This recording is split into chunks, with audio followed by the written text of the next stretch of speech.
First of all, I thank Senator from Nevada for coming to the floor to push for passage of these bipartisan bills that she has mentioned.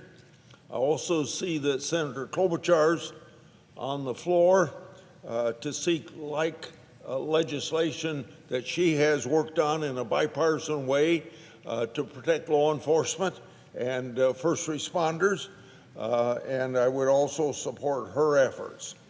Law enforcement across the country put their lives on the line every day. We see examples of the dangers they face on the news in our communities on a daily basis. This month, Immigration and Customs Enforcement reported on a 830% increase in assaults on their officers and agents during the course of their enforcement duties. Agents and officers had rocks and other projectiles thrown at them, causing injury to person and property. These agents and officers have been doxxed and had their home addresses, family members' names, and other personal information posted on social media for anyone to see, which has resulted in an increased number of threats and intimidations to these law enforcement personnel and their families.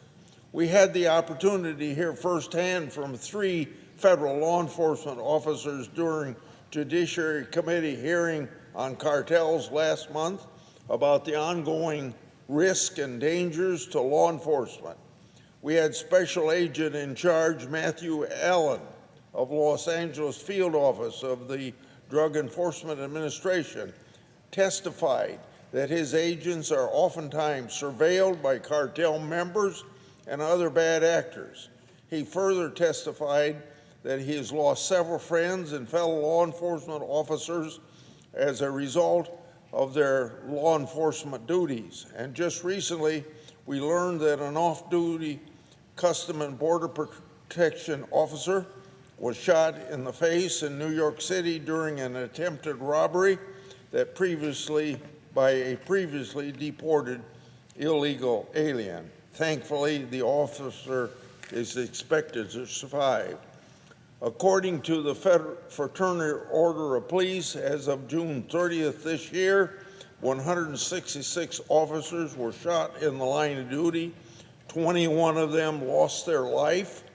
While these numbers are lower than from previous years, the shooting this weekend is yet another example of the threats and dangers of our men and women in blue facing every day, both on and off duty. Earlier this year, Senator Durbin, who is also on the floor with us, and he's the ranking member of the committee I chair, he and I led a resolution honoring 234 officers who made the ultimate sacrifice and are being recognized as line of duty deaths. It passed with over 80 co-sponsors. We worked together across the aisle to report these bills that are being discussed here on the floor of the Senate.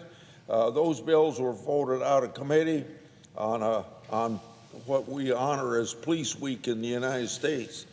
The 7 bills are part of the largest Police Week packages in over 15 years. The package of 7 bills passed the committee with bipartisan support and also by unanimous vote.